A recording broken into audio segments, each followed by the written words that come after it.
Salut tout le monde, aujourd'hui on se retrouve dans une nouvelle vidéo et aujourd'hui je vais vous présenter tous les livres que j'ai achetés au Salon du Livre de Bruxelles. Je sais que ça date un petit peu, malheureusement j'ai pas eu le temps de faire la vidéo avant, mais du coup vous verrez dans cette vidéo tout ce que j'ai acheté. Alors petit disclaimer, j'ai acheté beaucoup moins de livres que quand j'avais été en 2024, simplement parce que beaucoup moins de choses m'ont intéressée. Je trouvais qu'il y avait un peu moins de choses, globalement j'ai pas été très contente du Salon du Livre de Bruxelles. Franchement, tout ce qui m'intéressait était vraiment réduit et on avait beaucoup plus de choses culturelles, etc. Qu'avant, beaucoup plus aussi d'université. Donc du coup, un peu moins d'emplacement pour d'autres stands. Je sais pas ce qui s'est passé cette année, mais globalement, je trouvais que la qualité y était amoindrie par rapport à 2024. Donc du coup, j'ai acheté moins de livres qu'en 2024. Donc je vais pas forcément aller dans l'ordre dans lesquels j'ai été achetés, je vais faire un peu dans l'ordre dans lesquels je les prends dans le sac parce que j'essaie de les prendre délicatement. Parce qu'en 2024 par contre, j'avais tellement mis de livres dans les sacs qu'il y en a quelques-uns qui s'étaient abîmés. Donc là j'ai essayé de pas trop les plier et de les garder dans un bon état. Donc ici du coup le premier livre que j'ai acheté c'est L'orpheline d'Auschwitz de Anna Stuart. Roman inspiré d'une histoire vraie. Vous savez que j'adore le sujet de la guerre, c'est un sujet qui m'intéresse énormément. J'ai déjà beaucoup de livres sur ce sujet-là. Du coup, celui-ci, ça faisait un moment qui me faisait de l'œil. En fait, ça fait au moins 1 an et demi que j'ai pas fait de gros achats de livres. C'est possible, j'en ai reçu à Noël, donc c'est possible que j'ai eu des livres lors des fêtes, ou alors que j'en ai acheté un par-ci par-là, mais j'ai plus fait de gros achats de livres. Donc j'avais repéré ce livre-là sur Instagram, mais je m'étais dit non, je l'achète pas parce que je sais que je vais aller au Salon du Livre de Bruxelles, je sais que je vais sûrement l'acheter là-bas. Et en effet, je l'ai trouvé. Donc du coup, quand je l'ai vu, j'ai pas résisté à l'appel du livre et j'ai tout de suite été l'acheter puisque ça faisait déjà un moment que je m'empêchais de l'acheter. Donc ici du coup, je l'ai acheté au prix de 22,10 €. Donc le livre précédent, je l'ai acheté dans une grande maison d'édition, donc du coup c'est des maisons d'édition, on ne peut pas toujours rencontrer les auteurs. Moi ce que j'aime beaucoup c'est les petits auteurs indépendants qui prennent des emplacements au Salon du Livre de Bruxelles et du coup on peut les rencontrer, on peut parler avec eux et surtout ça me fait d'autant plus plaisir en fait d'aider des auteurs qui se déplacent et qui viennent prendre leur temps aussi pour rencontrer les lecteurs. Donc je vous parle de ça puisque j'ai acheté du coup un livre à un petit auteur. Enfin là du coup c'est un groupe, c'est Le Sortilège de la Lune Noire, donc c'est J.K. Gras, Lorenza, Mélodie Smax, Colline Dumas et Sarah Calment. Donc vous avez tous les noms ici en dessous. Moi franchement ce qui m'attire toujours chez les livres c'est la beauté du livre.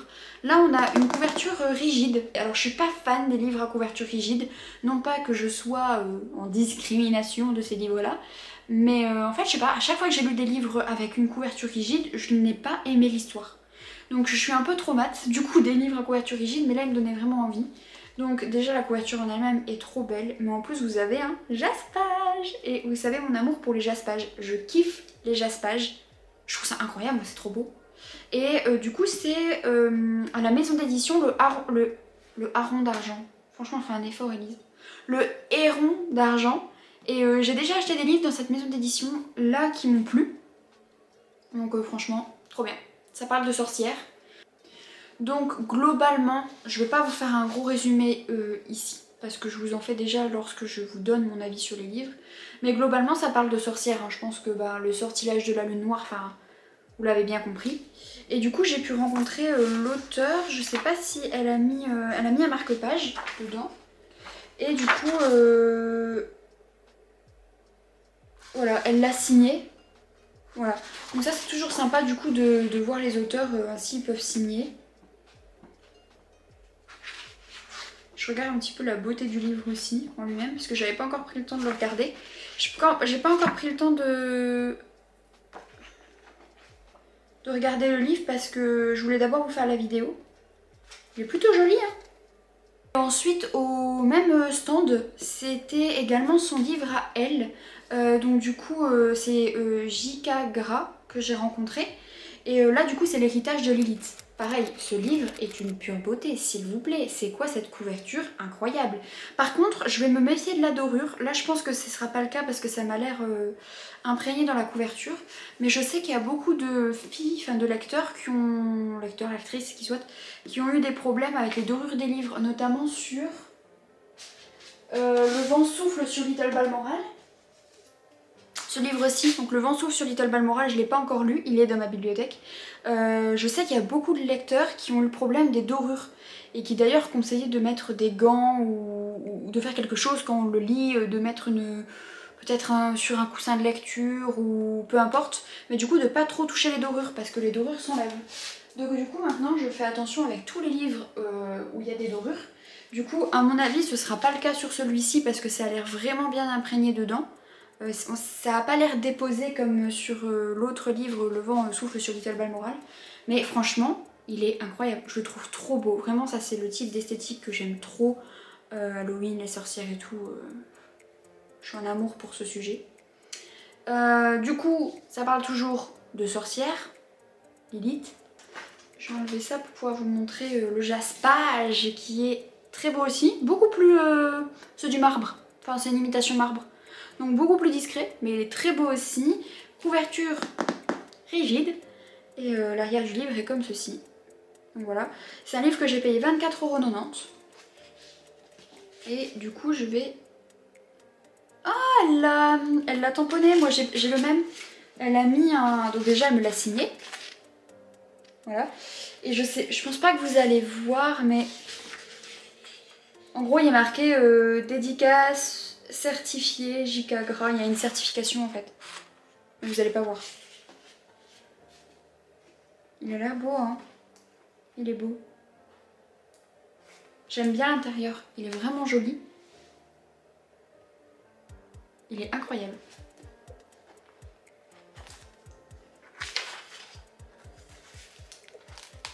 Je vous montre un petit peu aussi en même temps, puisque je le découvre en même temps que vous. Je vous attendais, est-ce que je suis pas trop gentille? Et alors les débuts de chapitre, c'est comme ça. Non franchement il est vraiment beau aussi, il est vraiment cool. Donc après j'ai acheté aussi des livres culturels parce que j'aimerais bien apprendre l'anglais de manière plus approfondie. Parce que j'ai eu des cours d'anglais en secondaire, donc pour eux les français c'est collège-lycée. Mais j'avais que 2 heures par semaine puisque j'avais déjà du néerlandais à côté et du latin. Donc j'avais énormément d'options, donc ça ne me permettait pas de prendre plus de cours. Puis ensuite j'ai fait des études de pharmacologie où je n'ai plus de langue, et puis mes études d'opticienne où je n'ai plus de langue non plus. Donc pendant tout ce moment-là, pendant du coup 4 ans approximativement, je n'ai plus fait de néerlandais ni d'anglais. Donc le néerlandais je l'ai perdu hein, puisque je ne l'ai pas pratiqué. Je sais encore parler quelques mots mais je suis pas bilingue, je sais pas m'exprimer sur de longues phrases. Malheureusement, j'aurais dû continuer, ça c'est quelque chose que je regrette, mais bon, qui soit. Et donc, j'aimerais bien reprendre le néerlandais, mais un peu plus tard. Je voudrais d'abord aborder l'anglais, parce que l'anglais, je le comprends très bien. Donc ça veut dire que les films, les séries et tout, souvent je comprends. Les influenceurs anglais, américains, etc., je les comprends. Mais par contre, j'ai du mal à le parler. Et surtout, quand ils parlent vraiment très vite, ça j'ai du mal aussi à comprendre. Donc mon but, c'est vraiment de devenir bilingue, si je peux dire, parce que c'est quand même beaucoup d'années de travail. Mais en tout cas, de comprendre un maximum et de pouvoir m'exprimer sans problème. Ainsi, quand je vais dans d'autres pays étrangers, je peux m'exprimer sans problème. On reviendra sur le néerlandais plus tard, mais du coup j'ai acheté des livres du coup pour apprendre l'anglais. Je suis déjà des cours sur Duolingo, donc tous les soirs je fais du Duolingo qui m'aide quand même pas mal. Mais je me dis, à l'école, on vous apprend aussi sur des cahiers, vous avez des cahiers en fait à l'école. Donc je me dis ça doit pas être pour rien. Donc du coup j'ai acheté des cahiers. Voilà, je vais clairement faire des cahiers de vacances. Donc là j'ai acheté 130 fiches pour déjouer efficacement les pièges du vocabulaire anglais courant. Donc c'est le niveau A2, B2. J'ai pris, alors je sais plus quel est mon niveau sur Duolingo. Je sais que j'ai pris des niveaux de fiches un peu au-dessus de mon niveau sur Duolingo, parce que sur Duolingo ce que je fais pour le moment, j'ai commencé au début par les bases, mais comme je vous dis, moi l'anglais je le comprends. C'est le parler que j'ai du mal. Du coup là pour l'instant tout ce que je fais sur Duolingo je le comprends très bien, il n'y a pas vraiment de choses difficiles. C'est juste parfois placer les mots dans la phrase où j'ai un peu de mal. Ce que je fais sur Duolingo est très simple pour moi, donc les livres je les ai pris à un niveau un peu plus au-dessus. Là par exemple c'est du A2, B2. Vous avez des fiches comme ça. Donc vous avez, je sais pas si vous allez très bien voir, c'est pas facile. Mais ici vous allez avoir la définition du mot, le stratagème pour pas confondre les deux mots, un exemple, et puis on vous fait vous entraîner. Donc moi je trouve ça vraiment bien, c'est un peu comme... Et je pense que les réponses, voilà, le corrigé est à la fin. Et moi je trouvais ça vraiment trop cool. C'est un peu comme à l'école d'ailleurs, là rien que de le voir ça me donne envie de le faire. J'ai toujours été quelqu'un qui adorait étudier, qui adorait apprendre. Donc vraiment moi ça les gars, je vais vraiment le faire premier degré avec bonheur. Hein. Je vais vraiment le faire, je vais adorer alors que c'est comme un carnet de vacances. Hein. Mais franchement je trouve ça trop bien. C'est ça, j'en ai acheté 3. Donc là c'est un niveau, c'est encore un autre niveau. Hein. En fait il n'y avait pas beaucoup de livres. Je pense qu'il y avait 4 livres pour apprendre l'anglais et j'en ai acheté 3 sur 4. Parce que le troisième ressemblait trop déjà à ceci. Le quatrième, enfin le dernier quoi, il ressemblait déjà trop à ce que j'avais pris. Donc c'est pour ça que j'ai pas pris le dernier, donc j'ai pas vraiment eu le choix sur les niveaux proposés. Mais je me dis en vrai c'est toujours ça de prix. L'autre c'est Langue Express, je m'en sors en anglais. Et là comme je vous disais du coup c'est un niveau B1, B2. Je sais plus à quoi ça correspond, je me renseigne à chaque fois. Hein. Ça fait déjà 3-4 fois que je me renseigne sur les niveaux en anglais parce qu'à chaque fois j'oublie à quoi ça correspond, c'est une dinguerie. Mais du coup ici dedans vous avez du vocabulaire, de la grammaire, des exercices corrigés, bilan, jeux et même des fichiers audio. Et moi ce qui m'intéressait dedans c'est la grammaire. Après vous avez différentes expressions sur le thème de la musique par exemple, emprunter un livre à la bibliothèque, comment on dit qu'on a emprunté un livre à la bibliothèque. Vous avez des bilans, donc des petits tests. Du coup le dernier livre en anglais c'est Parler en anglais, donc là on est de retour sur un niveau A1, A2. Et là du coup vous avez aussi des fichiers audio à télécharger. Là oui c'est plutôt des situations du quotidien. Donc là ce sera plutôt sur des situations en fait et ainsi vous avez déjà des phrases toutes faites sur certaines situations. Après j'ai acheté des livres qui font énormément parler sur le BookTok. Je les ai achetés, alors je n'aime pas du tout suivre les tendances actuelles, qui peut parfois poser problème parce que c'est vrai qu'en ce moment, beaucoup de lecteurs recherchent des avis sur les livres qui sont en tendance sur le BookTok et moi du coup bah, j'aime pas faire ça, donc parfois c'est un peu...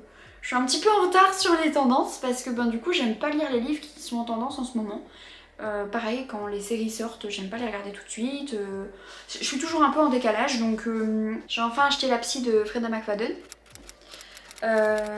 Pourquoi je l'ai acheté? Juste pour me faire un avis.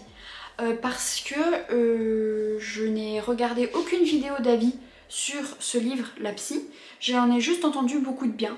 J'ai juste entendu que voilà, c'est un livre qui fonctionnait plutôt bien, qu'il était dans le top vente, etc. Mais j'ai pas entendu de retour en fait, j'ai pas écouté d'avis de retour. Et je me suis dit, bah comme il est dans les top ventes, j'ai envie de m'en faire un avis. Pareil, ça fait un moment que je voulais l'acheter, mais pareil, j'attendais un petit peu le salon du livre. Donc là je l'ai trouvé au salon du livre, donc comme je viens de vous le dire c'est La Psy. Et franchement j'ai lu la 4ème de couverture, ça a l'air pas mal. Et du coup je l'ai acheté 21,60 €. Donc j'ai acheté celui-ci. C'est pas le seul que j'ai acheté d'elle parce que vraiment ce qu'elle fait me plaisait en termes de résumé. Du coup j'ai également acheté La Prof, toujours de Freda McFadden parce que ça me tentait bien. Celui-ci coûtait 22,10 € et j'ai également pris du coup La Locataire. Là c'était vraiment celui qui était... mis en avant, donc je pense que c'est le nouveau qui vient de sortir. Enfin je sais qu'elle en sort très couramment, donc c'est possible que d'ici, enfin que déjà entre deux elle en ait sorti un autre. Je vous avouerai que j'ai pas trop suivi ses sorties, mais c'était celui qui était mis en avant lors du salon du livre de Bruxelles, donc peut-être que c'était celui qui venait de sortir.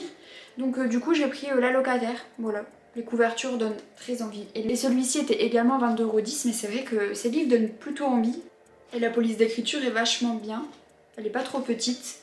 Donc voilà, j'en ai acheté 3 de Freda McFadden. Ainsi je pourrais enfin me faire un avis sur son écriture et sur ses livres du coup. Top ou flop, on verra bien. Et les 3 derniers livres de cette vidéo, donc j'ai revu un petit auteur en fait qui se présentait en fait elle-même. Et du coup j'ai acheté Eclipse de Caroline Carton, je vais vous montrer le livre. Parce que là j'en ai plusieurs en main, vous le voyez pas, mais du coup c'est un peu difficile. Mais c'est celui-ci, donc Eclipse de Caroline Carton. Celui-là je l'ai payé 18 € et c'est l'histoire était vachement sympa. Ça racontait en fait l'histoire de... Ça m'a un peu fait penser au Titanic et d'ailleurs elle-même elle le compare au Titanic. Mais en fait ça racontait l'histoire en gros d'un navire qui a réapparu comme ça en fait de nulle part. Sauf que du coup bah, l'enquête elle a été clôturée parce qu'ils avaient aucune preuve. Enfin, c'était une enquête qui n'avançait pas hein, parce qu'on est un peu sur du surnaturel. Et du coup ils vont reproposer en fait des voyages dans ce navire. Et le grand-père était sur le bateau au moment où il a disparu. Donc le petit-fils va retourner dans le bateau avec les nouveaux séjours qui sont proposés. pour en fait voir ce qui s'est passé vraiment dans ce bateau et à ce moment-là. Donc je trouvais ça vraiment cool comme résumé, enfin comme livre en tout cas, ça a l'air vachement sympa. Et à la même auteure, j'ai acheté Créature, donc c'est toujours Caroline Carton. C'est ce livre-ci. Alors la couverture, je suis pas fan, je trouve qu'elle donne pas très envie. Honnêtement, je l'ai pas acheté pour la couverture. En fait, ce que je trouvais bien chez elle, et c'est la seule auteure qui a fait ça, c'est qu'elle nous a résumé tous ses livres. Donc ça, je trouvais ça vachement sympa. Donc en gros, j'étais avec une autre fille que je connaissais pas, hein, elle était arrivée en même temps que moi sur le stand. Et en gros, elle a présenté, elle avait 4 ou 5 livres, et elle a présenté ces 4 ou 5 livres en disant bah voilà, celui-là parle de ça, celui-là parle de ça. Et je trouvais ça trop cool. Et honnêtement, elle m'a vendu ces 2 livres comme ça, hein, parce que sinon, si j'avais lu moi-même la 4ème de couverture, ça m'aurait peut-être pas autant donné envie que ça. Là, ça m'a vraiment donné fortement envie parce qu'elle a pris du temps pour nous raconter ça. Et puis elle le raconte avec une telle passion, ça se voit qu'elle est passionnée de livres et du coup elle l'a raconté avec une telle passion que ça m'a trop donné envie de le lire. Donc voilà, celui-là, je trouve que les 2 couvertures sont pas folles. C'est pas les couvertures qui m'auraient le plus attirée, même celle-ci, hein, honnêtement. Mais de toute façon, j'essaye de ne plus trop faire à la couverture d'un livre parce que la plupart du temps quand j'achète des livres que je trouve magnifiques, je n'aime pas. Par exemple, vous l'avez vu dans l'autre vidéo si vous suivez toutes mes vidéos, mais j'avais acheté les Cruels garçons perdus, que je trouve magnifiques et je n'ai pas aimé. Donc maintenant j'essaye de beaucoup moins me fier à la couverture. Et là par contre c'est l'histoire d'un groupe de personnes qui se rendent dans un manoir hanté. On leur dit de pas prendre les objets sauf qu'au final ils ont quand même volé un objet du manoir hanté et du coup il y aura plein de créatures qui va les suivre. Il est à 20 € et elle a mis son site internet sur ses livres, donc c'est www.carolinecarton.fr.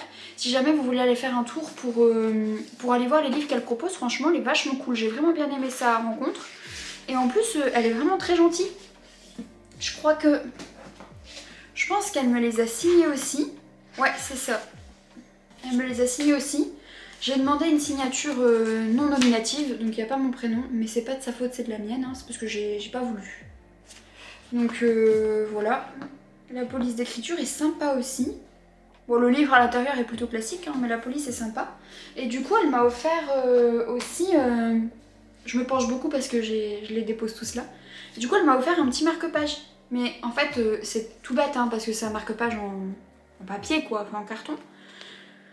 Mais le thème, s'il vous plaît, c'est pour m'abattre. C'est Halloween. C'est tout ce que j'adore, enfin... Il est incroyable. Moi, franchement, quand elle me l'a donné, j'étais trop contente. Je sais pas si le focus va se faire. Je le trouve vraiment trop beau. Je suis trop contente qu'elle me l'ait donné. Franchement, quand elle l'a mis dans le livre, elle a fait une heureuse, hein, franchement. Et l'autre est également signé, je crois. Donc là, elle a mis le petit marque-page qui va avec. Et du coup, elle l'a signé aussi. Et le dernier livre que j'ai acheté, c'est Salem de Sandra Trinham. Alors, je l'ai acheté parce que pareil, bah, Salem, ça parle de sorcières, etc. Donc, je voulais vraiment... C'est le dernier que j'ai acheté de toute façon. Et je voulais vraiment le tester, etc. Enfin, le lire en fait. Voilà pour ce haul. Donc pour ceux qui avaient déjà regardé le haul de 2024, vous savez que j'ai vachement réduit ma consommation de livres parce que de une, je dois me limiter pour la raison que je vous ai dit en tout début de vidéo, et de deux, bah, parce qu'en fait, il n'y a pas plus que ça qui m'intéressait. Quand je vous dis que je me suis limitée, en vrai, il n'y a que un ou deux livres où je me suis dit j'avais quand même envie de l'acheter. Je me suis limitée qu'une ou deux fois, hein. Je me suis pas limitée tant que ça non plus, donc il n'y avait pas beaucoup d'autres livres en vrai qui m'intéressaient. Donc on a plus trouvé des livres pour enfants par contre, où là j'étais avec une amie et donc du coup là on a vraiment trouvé beaucoup de livres pour sa fille. Mais voilà.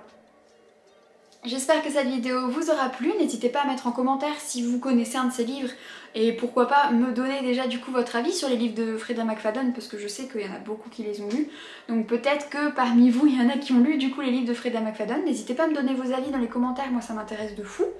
Et nous on se retrouve très bientôt dans une prochaine vidéo, n'hésitez pas en attendant à vous abonner, à activer les notifications, mais également liker la vidéo, ça fait toujours plaisir. Bye bye tout le monde.